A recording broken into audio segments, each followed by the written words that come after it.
দর্শক যেমনটি জানছিলেন যে ৮ ঘন্টা অবরুদ্ধ থাকার পর মাইলস্টোন ছাড়লেন আইন শিক্ষা উপদেষ্টা ও প্রেস সচিব। সেই অবস্থা সম্পর্কেই জানাতে এখন উত্তরা জোনের ডিসি সাংবাদিকদেরকে ব্রিফ করছেন। আমরা সরাসরি চলে যাচ্ছি তার ব্রিফিংয়ে।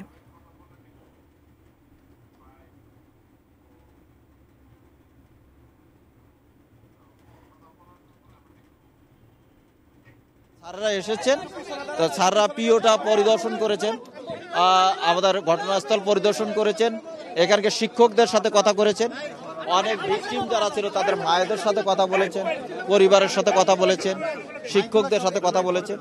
তো সব কিছু মিলিয়েই স্যাররা একটু সময় দিয়েছেন এবং স্যাররা যখন আমরা আরও একবার ছাত্রদের সাথে কথা বলে স্যার চলে যেতে যাচ্ছিলেন তখনও যেটা হয়েছে সেক্ষেত্রেও যেটা হলো যে স্যাররা যখন ছাত্ররা তাদের কিছু দাবি দেওয়া আরও ছিল, সেই বিষয়ে তারা রাস্তায় বসে পড়ার কারণে ছাত্রদের এই ইমোশনকে গুরুত্ব দিয়ে স্যাররা বলেছে ঠিক আছে তাহলে ছাত্রদের সাথে ক্লাস করে এভাবে যাওয়ার চাইতে স্যাররা ব্যাক করে গিয়ে বসেছেন।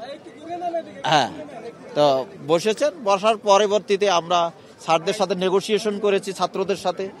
ছাত্রদের একটা প্রতিনিধি ছিল, কয়েকজন প্রতিনিধি ৫-৬ জন প্রতিনিধি কালকে যাবেন মন্ত্রণালয়ে, একটা মিটিং হবে, তাদের আরও যে সমস্ত দাবি দেওয়া রয়েছে সেগুলো আমি আমার ঊর্ধ্বতন কর্তৃপক্ষকে জানিয়েছি।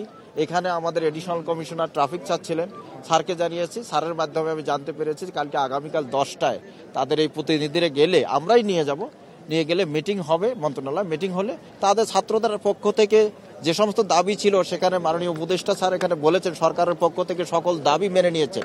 আজকে শোক দিবস ছিল, আপনারা জানেন গতকাল চিফ অ্যাডভাইজার স্যারও বার্ন ইউনিট পরিদর্শনে গিয়েছেন। এখানে মাননীয় সেনাপ্রধান এসেছিলেন, এয়ারফোর্স প্রধান এসেছিলেন, আমাদের হোম অ্যাডভাইজার স্যার এসেছিলেন, আমাদের পুলিশ কমিশনার স্যার এসেছিলেন, আইজিপি স্যার বিভিন্ন সময় খোঁজ খবর নিয়েছেন।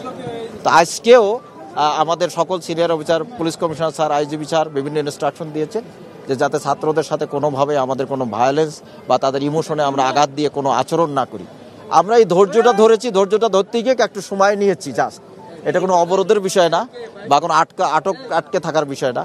তো আমরা এই ধৈর্যটা ধরে এখন ছাত্রদের সাথে কথা বলে ছাত্রদের সাথে বিষয়টা মীমাংসা করেই স্যাররা নিরাপদে চলে।